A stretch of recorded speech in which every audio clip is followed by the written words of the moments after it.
Saudara-saudara, saya mencoba bercerita tentang materi pertama yang diberikan oleh Monsinyur Tribudi, tapi namanya sering lebih terkenal Monsinyur Didik ya, karena kayak kelas saya, jadi kayak kelas saya jadi Uskup Surabaya.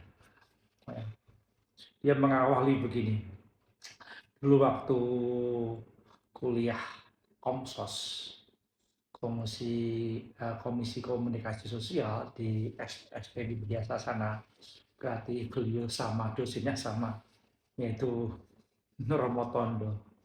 Itu waktu itu Komsos itu materinya kurang lebih sebuah dokumentasi bagaimana banyak dokumen-dokumen gereja itu bisa diwartakan begitu ya. Ya nggak mungkin terasa seperti saksi dokumentasi begitu ya. Tapi kesini-sini, kemudian berdasarkan dokumen-dokumen yang ada, Monsinyur Didik mencoba melihat lagi untuk yang pertama tentang intermifrika begitu, di mana eh, beliau mengatakan bahwa gereja itu menyambut penemuan teknologi yang mengagumkan di bidang media. Sehingga Komsos ini di bidang media Komsos ini menjadi peluang untuk menyiarkan dan memantapkan kerajaan Allah itu yang terdapat dalam intermifrika ya. Yang kedua dikatakan bahwa harus memakai media komunikasi sebagai kewajiban, bahkan kewajiban ya. Kewajiban bukan ya mau tidak mau atau asal-asal, itu sebuah kewajiban. Karena gereja itu wajib mewartakan atau menyiarkan warta keselamatan dan mengajarkannya, mengarahkan media komunikasi ini kepada tujuan kerasulan ya. Ingat baik-baik, tujuan kerasulan ya. Lalu kemajuan yang ada itu berpeluang ya seperti pedang bermata dua menurut saya ya, untuk disalahgunakan ya, sehingga gereja itu harus menjadi nurani sehingga kemajuan itu bermanfaat pada keselamatan dan kemajuan masyarakat. Gereja sebagai penjaga kebenaran dan mencegah usaha-usaha yang merugikan. Lalu bagaimana dalam intermediat ditemukan bahwa pengembangan pers yang sehat itu adalah selaras dengan hak asasi dan prinsip Katolik. Ya, bagaimana panggilan untuk membekali awam dengan keterampilan pengetahuan ajaran moral Katolik ya itu, sehingga Intermifrika itu merekomendasikan diterbitkannya instruksi khusus tentang hal ini dan juga diadakannya Hari Komsos setiap tahun. Bahkan di kepausan itu ada pembentukan sekretariat khusus tingkat kepausan. Nah, untuk di tingkat Biro Nasional Komsos dikepalai seorang uskup dan melibatkan awam yang mahir pastinya. Dan tentu di sana ada jejaring nexus internasional yang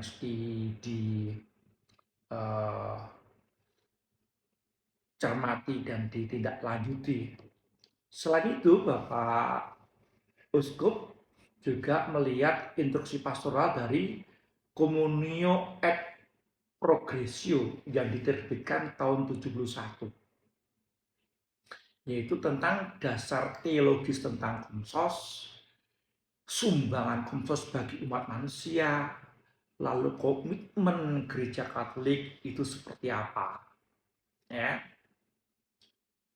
karena sumbangan, manfaat, dan tanggung jawab bagi orang Katolik ada di dalamnya.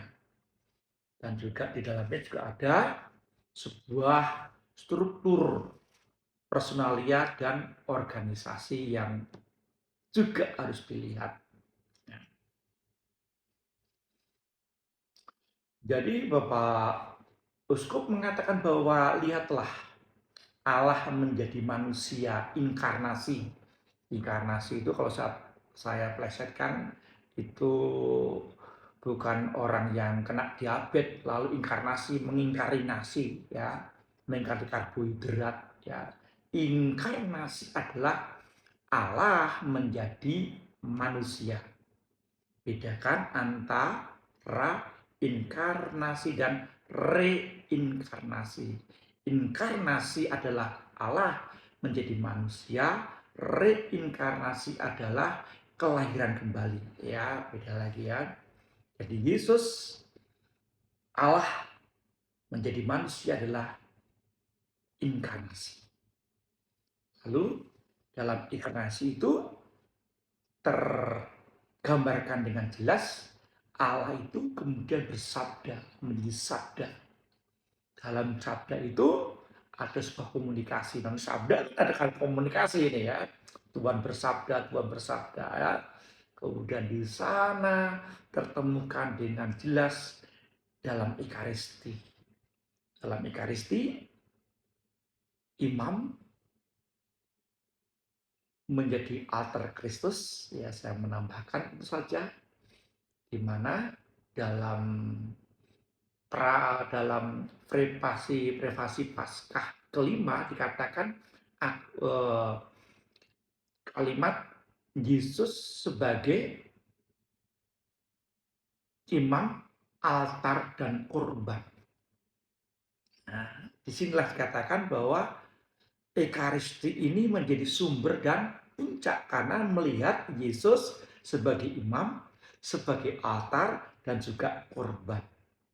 Ya, sehingga imam itu bukan sedang mempersembahkan misa untuk Yesus yang tergantung di salib. Ingat baik-baik.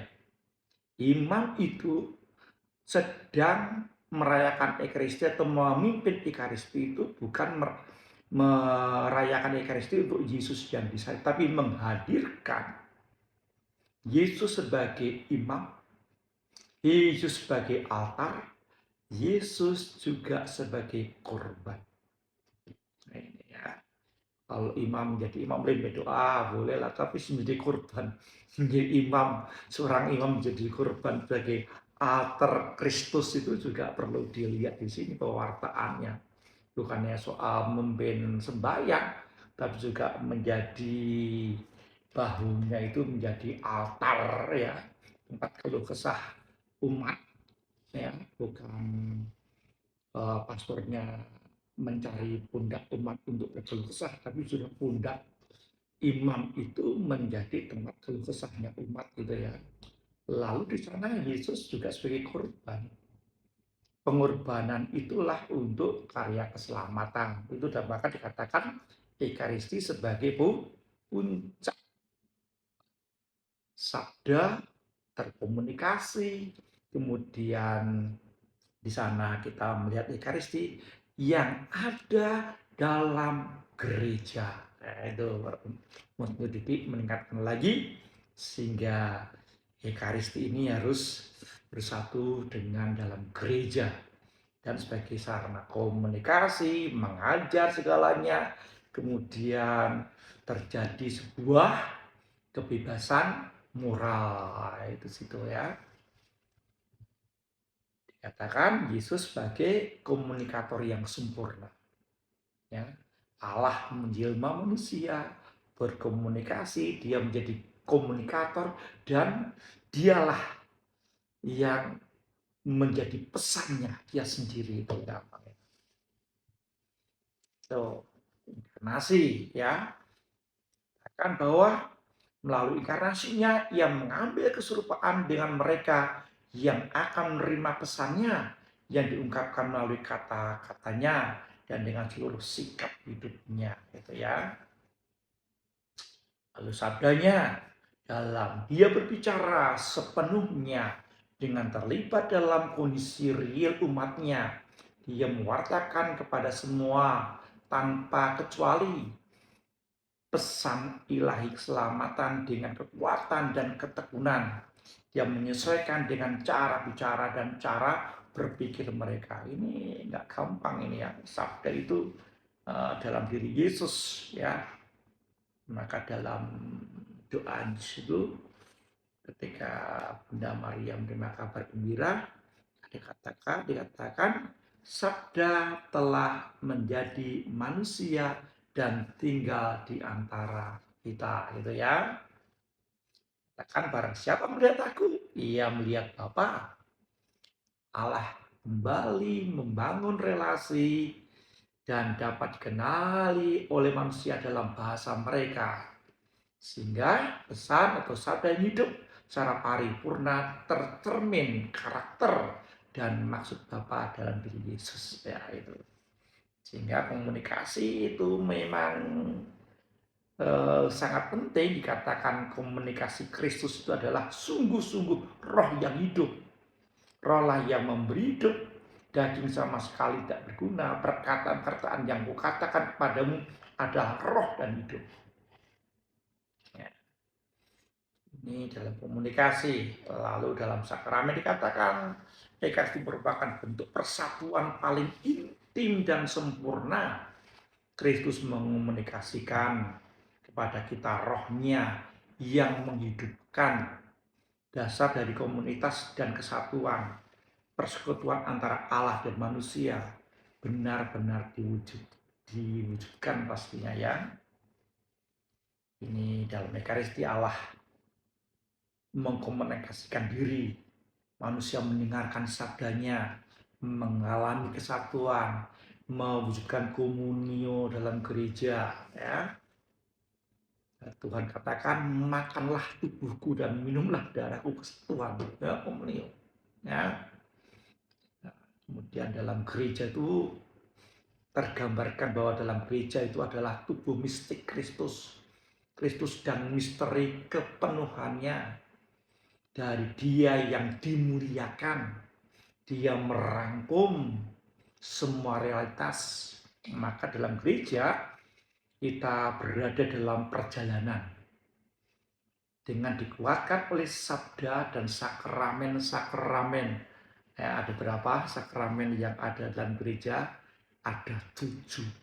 Walaupun tidak semua orang dapat mendapatkan 7 sakramen itu enggak mudah ya. Ya, enggak mudah ya. Menuju pengharapan akan perjumpaan akhir ketika Allah menjadi semua dalam semua. Allah menjadi semua dalam semua, bahkan Allah melebihi semuanya. Ya.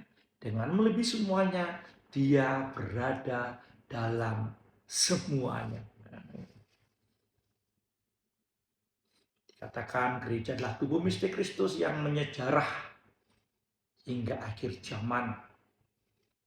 Gereja, sakramen, tanda sarana Kristus bagi dunia.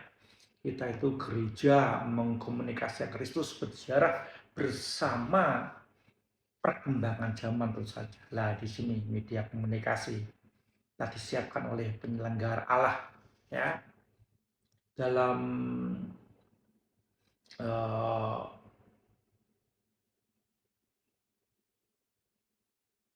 isi makalah Bapak Uskup tadi ya diingatkan lagi selain juga ada Aetatis Novae yaitu umat Allah itu berjalan melintasi sejarah ya seraya melangkah maju mengikuti perkembangan zaman. Ya baik-baik. Umat Allah berjalan melintasi sejarah seraya melangkah maju mengikuti perkembangan zaman. Mereka menatap masa depan dengan penuh keyakinan, bahkan antusiasme terhadap apapun yang ditawarkan oleh kemajuan komunikasi di era antariksa ini ya. Cukup menarik ya. Selain itu saya mau cerita begini. Kita pernah mengenal radio, kita pernah mengenal film, kita mengenal televisi, kita mengenal media cetak. Itu telah juga mewarnai dalam era komunikasi.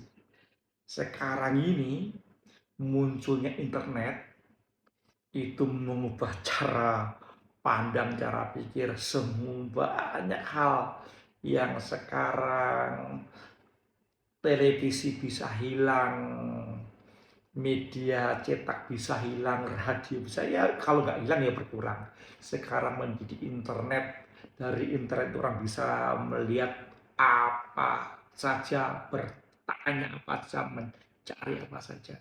Dan gereja diingatkan ya, diingatkan kalimat yang indah ya. Umat Allah berjalan melintasi sejarah seraya melangkah maju mengikuti perkembangan zaman. Saya menemukan banyak orang-orang yang sepuh, suster, uskup, pastor, umat, banyak di era kemajuan ini walaupun usia sudah tidak lagi muda, mereka masih melek internet.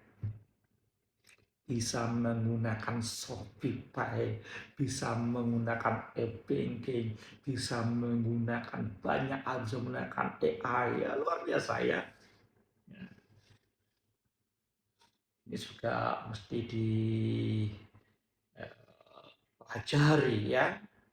Ya, tentu panggilannya nggak mudah di masing-masing khusus. Tapi ya, diingatkan lagi bahwa kita semua punya tanggung jawab. Ya, bagaimana Komsos itu mesti melayani Bapak Uskup. Ya, melayani Bapak Uskup. Tentu ada kisi-kisi koridor yang cermat, tapi harus uh, melayani. Melayani dengan cara apa? Tentu kegiatan Pak Uskup yang positif, yang baik itu harus diwartakan secara bijak. Ya, memang harus bisa juga melayani paroki-paroki, melayani komisi-komisi. Tentu memerlukan banyak hal dan dengan hormat saya sendiri menuju Banjarmasin belum bisa melayani hal itu secara maksimal, belum bisa melaksanakan untuk melayani karya pastoral di Kesupan, melayani Bapak Uskup, melayani komisi, melayani paroki-paroki, sehingga mencoba melibatkan komsos paroki itu hidup, sehingga tidak selalu komsos Kesupan harus terjun turun ke paroki-paroki ya. Teman-teman dari komisi mempunyai tim yang juga mengenal bagaimana merekam,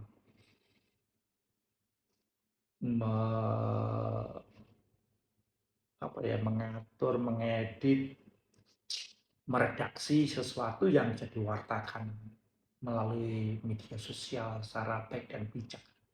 Panggilannya adalah panggilan gereja untuk mewartakan apa yang baik, apa yang benar, jujur ya. Tapi saya katakan kalimatnya adalah memang kita itu harus mengatakan apa yang benar, ya, jujur, ya. Tetapi tidak semua apa yang benar harus dikatakan. Tapi toh seandainya harus dikatakan, kita tahu bagaimana cara mengatakan. Kita dipanggil itu juga bukan hanya soal kebenaran, tapi juga harus melihat bagaimana menjaga persatuan dan kesatuan. Sehingga mengolah apa yang ada itu menjadi yang manusia menjadi ilahi, bagi roh lagi ya, untuk membawa karya keselamatan, bukan membawa perpecahan, tulisan-tulisan bukan provokasi, tapi membawa keselamatan, membawa persatuan, ya. Karena tugasnya memang untuk komunikasi itu mengembangkan, mendorong, mengkoordinasi aktivis-aktivis Katolik di bidang komunikasi sosial, menyiapkan imam, awam, menyelenggarakan konferensi khusus, dan semuanya itu mesti menjadi panggilan yang tidak mudah. Ya. Dan jelas harus menghadirkan wajah sejati gereja. Ya, mungkin juga perlu juga Keuskupan Mufti juru bicara resmi. Bisa sekretaris itu di dalamnya bisa otomatis atau mungkin juru bicara resmi. Tidak selalu diwawancarai Bapak Uskup kemudian ya apa yang dikerjakan bisa dipublikasikan. Tapi sekali lagi perlu belajar ya, dan juga menyadarkan semua tanggung jawab lembaga religius di bidang komsos gitu ya, dan organisasi Katolik melakukan penelitian juga pengembangan itu menjadi sebuah catatan ya. Lalu hakikatnya apa? Sekali lagi hakikatnya komsos adalah perangkat pastoral. Ya, sekali lagi perangkat pastoral yang membantu uskup untuk melayani seluruh perangkat pastoral keuskupan dan melaksanakan misi mewartakan Injil melalui media komunikasi dan mewujudkan kehumasan gereja di tengah dunia. Ya. Coba kita kalau dihafalkan. Perangkat pastoral yang membantu uskup untuk melayani seluruh perangkat pastoral keuskupan dalam melaksanakan misi pewartaan Injil melalui media sosial dan mewujudkan kehumasan gereja di tengah dunia ini. Sehingga tugas komisi ini adalah mengembangkan strategi pastoral komunikasi, menyediakan informasi yang benar dan bertanggung jawab, membina literasi media, mengkoordinasikan komunikasi keuskupan, membangun relasi dengan media dan masyarakat, serta menjunjung tinggi kebenaran, martabat manusia, etika komunikasi, dan persekutuan gereja. Ya. Persekutuan gereja ini kesatuan ya. Komunikasi, koordinasi, administrasi, formasi. Ini juga penting ya, perannya di situ bagaimana internal dan eksternal gereja diperhatikan. Semua elemen pastoral gereja dalam tugas bagaimana berkoordinasi ya, antar komisi, antar paroki, antar dikenat, ya. Dan bagaimana administrasi ya nggak mudah ya, administrasi, programasi, memelihara sarana, penganggaran, tanggung jawab ya, karena seperti pesta itu setelah pesta banyak sampah ya. Loh, tapi juga dalam pergandaan roti itu setelah pergandaan roti, roti-roti yang bisa dikumpulkan supaya tidak ada sampah berserakan, juga komunikasi sosial juga di situ muncul. Setelah acara selesai, kabel-kabel ya digulung dengan rapi dan ketika mau dipakai lagi udah siap. Perlu maintenance itu juga perlu hati yang terus ikhlas untuk dalam kelelahan juga harus ya. Lalu ada juga formasi dalam edukasi, literasi media sosial, ya, ajaran gereja, di bidang komsos, regenerasi anak muda mesti dilibatkan, sehingga orang-orang yang seperti dah fosil, seperti saya, dah waktunya pensiun ganti yang lebih muda, yang lebih cemerlang, ya, ide-idenya bagaimana bisa mengambil peran ya dalam gereja masyarakat ya. Tentu punya tantangan tersendiri eh, sehingga semuanya mesti belajar terus ya.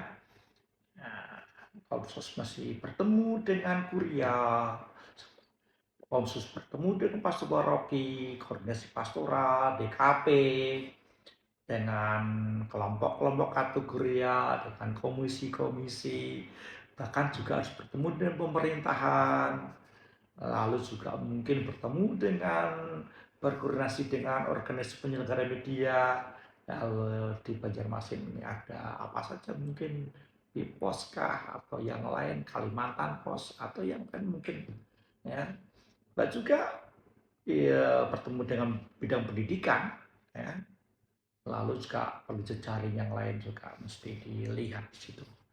Itu materi pertama yang diberikan oleh Monsignor Didik atau Tribudi, walaupun tidak selengkap dari apa yang beliau paparkan, tapi juga saya sedikit edit sana, tambah sini, tambah situ ya. Mudah-mudahan supaya nggak membosankan saja sebenarnya ya. Tapi kalau sampai bosan ya maaf, dimaafkan saja. Ya, baik dari Muntilan, dari PPSM, tanggal 24 Agustus 2026. Tuhan memberkati.